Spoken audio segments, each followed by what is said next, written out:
I had tried a whole bunch of other things. I had been told I should get an executive coach. I should get some executive resume services. I should go look for some speaking opportunities. And so I was dabbling and just trying on my own, but I still hadn't found a direction, somewhere that I really wanted to be, something I really wanted to do. When I found you, and then the thing about the LEAP program was I could see immediately, number one, there was a structure to get me to and the focus on where I want to be.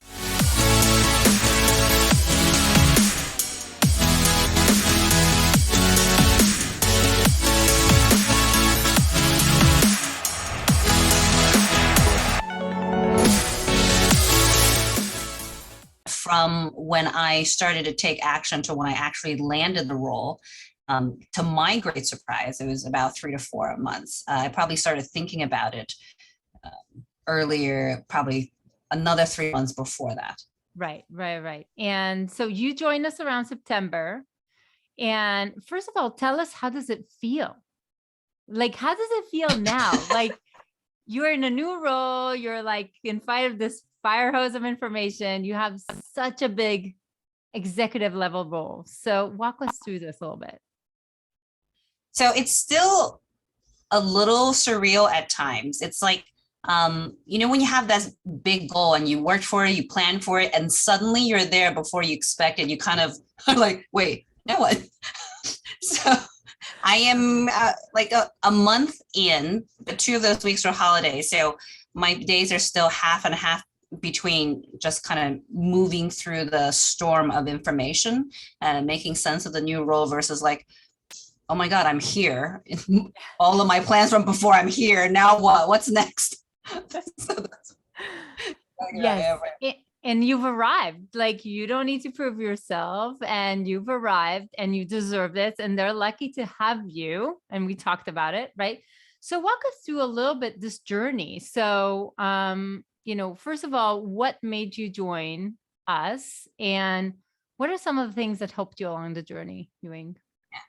So I will say, like, probably 3 months before I joined, I started to what I call raise my head up from all the head down working and looking around, because I knew I was starting to max out where I was. But the thing was, I didn't know what I wanted or what I was looking for next, or what was possible, even what all the options are.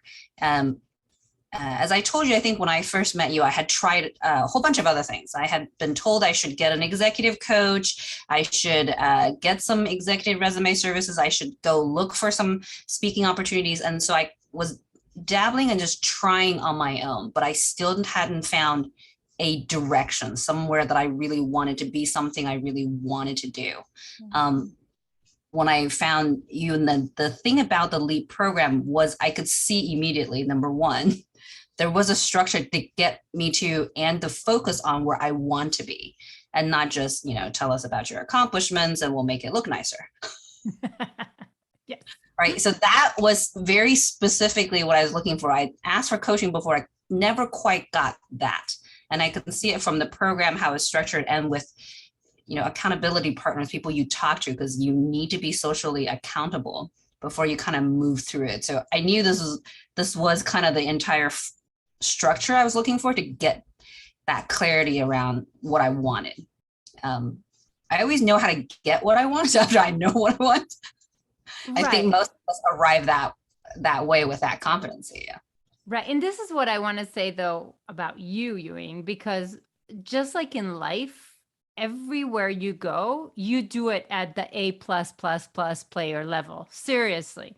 And you got in, you religiously walked to every single step, and I could see it. And you could see, like, from the little post on LinkedIn to you could see the way you network, like, you are amazing. And I do want to say that, because that means that this is exactly how you operate, also as a leader, also as an executive, because that's who you are. So it was very visible. So I want to say that all the things I was told to do, I suck at. I'm like really bad at networking or making introductions, like all those things. I'm like, oh my God, I'm horrible. I don't know what to say. Right. But I've always been the just try it. So I do competitive ballroom. And one of the things my coaches had said is, he said, the great thing about you is when I give you a piece of coaching advice, you just try it first. You don't question why. You don't look at it upside down and criticize it. You just try it. If it works, you keep going. If it doesn't, then you come back. So I think even though I was like a lot of things that I was terrified at, making that first post, just terrifying. I sat there with that button, right? Terrifying. Network, like the first one when you reach out, like, please, someone give me a recommendation. You're terrified. And I'm sure my sentence was not even complete. Bad grammar. But I had the other one where I just follow through and see if there's results. And look at the results. I mean, the results spoke for themselves. I mean, your post. My post, and as I said, I was literally, I felt like, here's the recipe. I was watching Alana on the video, and Naza goes, okay, you should post these things that are personal and ideally inspirational. I'm like, okay. And I literally like paused the video. What can I write? What's relevant? I was not comfortable writing by myself, very comfortable because my mother inspires me so much. Like, perfect. I know exactly what I'm comfortable with and what Ilana said to do. So out it goes. Amazing. And that got what? 77,000 views when I checked it a month ago. How many? 37,000 views? 77. Oh, wow. Do you get how many like hearts this touched? Yeah, a lot of people that had just been very quiet connections I've known over the years reached out to me, and people reposted because, and it struck different chords with different people. They, about immigrants coming in, about mothers, about she just did so many things, but just it strikes different chords with different people, and it was just so unexpected, those numbers.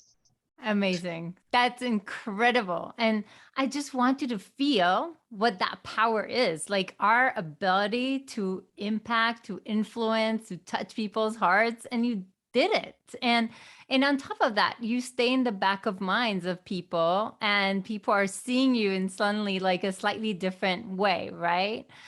And so how did that build your confidence to go and, interview to a CPO of a 4,000 employee company? Like, how did that happen?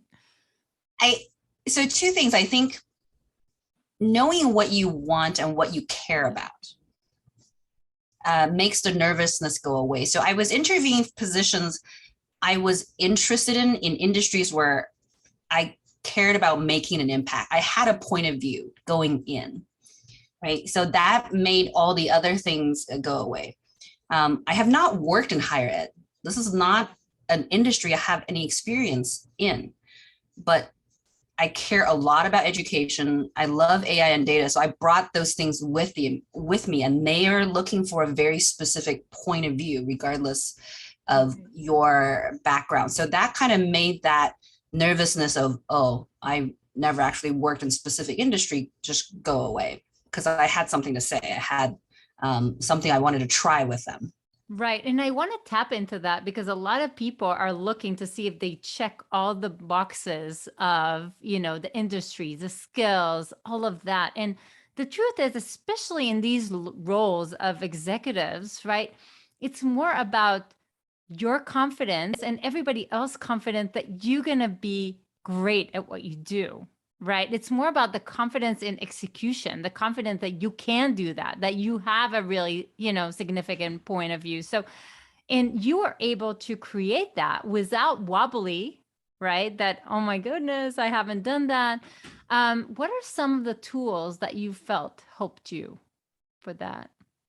So clarity was key. I agree. Are there other things that you felt were kind of like helpful for you? So we went through this, I think it was your step 4, in terms of the Bragg Bank. Yeah. So like if you work with different executive resume writers, they'll put you through something similar. But what's different is, with you, we map it to kind of our values and what's important and how to create that story using kind of evidence that's relevant, right? Right. So it's that through line, and that's the most helpful thing. What changed as I go into interviews now is I have a very clear story.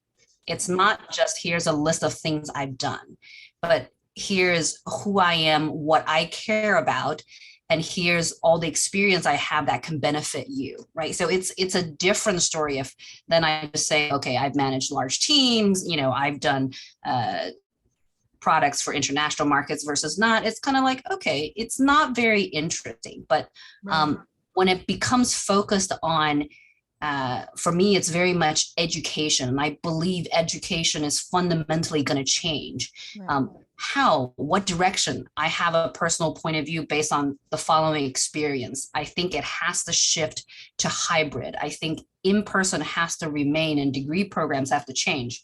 But then what you're talking about as your experiences focuses towards what you want to accomplish for them. And if they agree kind of with your vision or ideas and want to explore that, then that's what you're talking about, is what can we do together moving forward? Because the past is the past. There's lots of conditions you can argue with anybody. Oh, that's not going to work for us, or that was a one-off, or what have you. But everybody's looking for what's possible for the future with you. I love it. And I want also, like, I hope the audience sees how congruent you are with your story, because it's not about giving you a script. It's really about, giving you enough questions for you to find the right story for you, and be so confident and congruent with it that it becomes you.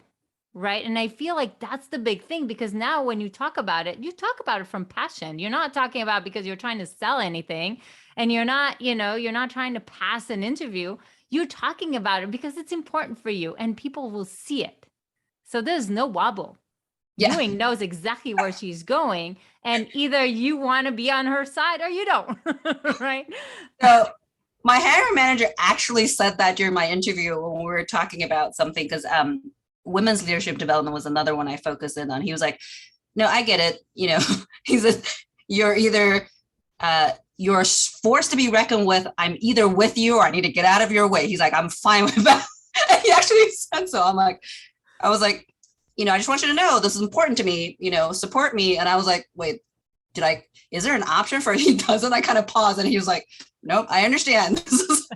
It's important, and we believe it's important. I will help, or I will get out of the way. I love this. But it's that level of confidence that you're bringing with you. And that's honestly the level of confidence people need to see at that C-level, because that they're hiring you for the confidence to deliver. That's it. Right. So what would you say, Ewing, for somebody who is they're still trying to figure out what on earth they want to do next? So number one, definitely don't do it alone. I can honestly say I wouldn't have been able to do it without you guys.